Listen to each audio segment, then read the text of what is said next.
Bonjour et bienvenue sur cette nouvelle vidéo tuto. Donc c'est Python avec une calculatrice, donc avec la Casio Graph Plus 90 Plus.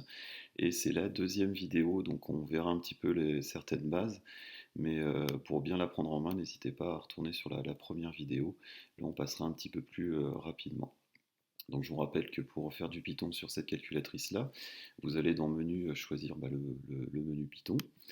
Et du coup, vous accédez à l'ensemble des petits programmes que vous avez faits. Pour en créer un nouveau, hop, vous allez dans New tout simplement, vous tapez un nom, donc toujours choisir un nom évocateur, comme je l'avais dit dans la première vidéo, et pour pouvoir vous y retrouver après si vous avez plusieurs scripts qui ont été faits.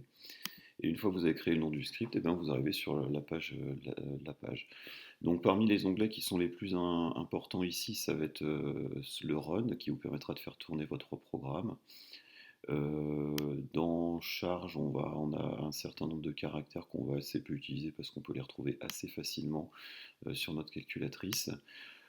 Quelques symboles aussi, surtout les crochets, les deux points peut-être qui sont un petit peu plus difficiles parfois à trouver. Et surtout le panneau commande où on a l'ensemble des boucles. Sur la première vidéo, on avait vu comment faire une boucle for en utilisant celle-là. Donc elles sont déjà pré-remplies et il y a l'indentation qui est prévue.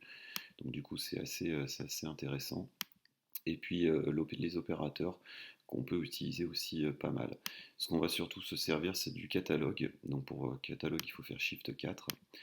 Et là, vous avez accès à l'ensemble du catalogue de votre calculatrice. Donc pour faire une recherche, si vous cherchez une ligne de commande bien précise, bah, vous pouvez taper les premiers. Donc par exemple, si vous voulez taper, avoir le print dans le catalogue, là vous tapez PR et puis il vous met du coup les premiers, du coup ça permet de s'y retrouver un petit peu plus rapidement. Voilà. Je vous propose aujourd'hui de voir comment créer une petite fonction avec Python, donc avec peut-être un petit problème que vous avez déjà rencontré au collège ou au début du lycée. Donc voilà, c'est une petite légende qui tourne autour de l'invention du jeu d'échecs, euh, qui aurait été fait par le grand vizir Sissa. Et du coup, un roi indien demandait comment il pouvait remercier Sissa pour cette invention-là.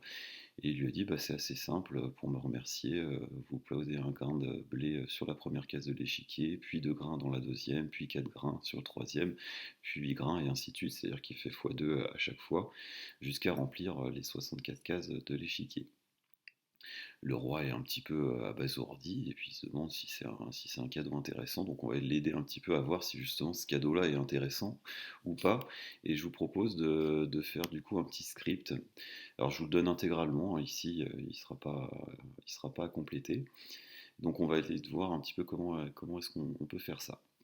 Donc là, du coup, on va utiliser la fonction def pour créer notre fonction qui s'appellera nbgrain avec comme paramètre n qui sera le nombre de cas qui nous fait la somme en fait des graineries qu'il y a sur l'échiquier. Donc nous, on prendra un n qui vaut 64.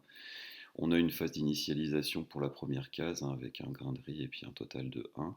Et puis après, on fait une petite boucle for pour le faire tourner autant de fois qu'il est nécessaire. Et on additionne à chaque fois le nombre de grains qui vient de se rajouter. Voilà. Et puis à la fin, on a un petit return qui nous permet d'avoir accès au résultat.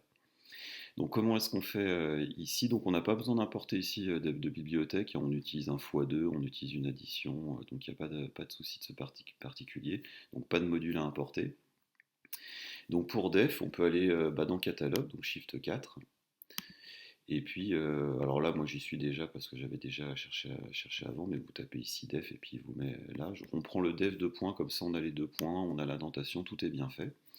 Et puis ici, on va tout simplement taper nbgrain. Donc là, je le tape avec mon clavier d'ordinateur pour aller un tout petit peu plus vite. Au niveau du paramètre, moi j'ai choisi de l'appeler n, mais vous pouvez l'appeler comme vous voulez. En appuyant sur exe, vous remarquerez que l'indentation est déjà faite, donc du coup on n'a pas de risque de se tromper. Et du coup après on va taper grain égal. Donc pour les opérateurs, je vous rappelle qu'on les trouve dans hop, opérate. Et donc on initialise à 1 pour le grain, le total qui va nous faire qui va nous servir à stocker notre addition. Au début il est de 1.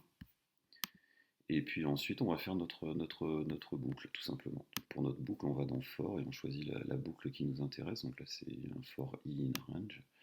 Donc on a celle-là. Je mets le bon nombre, exe, et c'est pareil, on a l'indentation qui apparaît aussi. Donc faites bien, méfiez-vous, elles sont très importantes hein, sous Python, ces indentations-là. Donc il faut bien les respecter. Donc on a grain qui est égal, hop, on va chercher l'opérateur, au nombre de grains qu'il y avait avant, multiplié par 2. Voilà. Et le total, eh ben, c'est l'ancien total tout simplement, auquel on va rajouter le nombre de grains. Voilà. On a stocké dans la variable qu'on a appelée grain. Et puis ensuite, on va retirer cette indentation-là pour revenir à la même que sur le for, et on va lui mettre un return. Donc pour aller un peu plus vite, on peut aller dans catalogue, aller chercher ce return-là dans le catalogue. Donc on tape les premières lettres, et du coup on l'a directement. Ça nous permet de gagner du temps, donc il ne faudra pas hésiter à l'utiliser. Et on demande de faire un return total, et voilà. Ensuite, on va faire tourner notre programme donc en appuyant sur Run. Alors attention, quand vous êtes ici, c'est-à-dire que vous avez fait tous les onglets, pour revenir au début, vous cliquez sur F6. On va faire tourner notre programme. Alors, il vous demande comme d'habitude de le sauvegarder. Prenez cette habitude-là, c'est pas plus mal. Et puis on va appeler notre programme. Donc je vous rappelle qu'il s'appelle NBR grain. Et à l'intérieur, on doit donner notre variable. Donc du coup, on va lui donner une valeur. Donc il y a 64 cases sur un échiquier.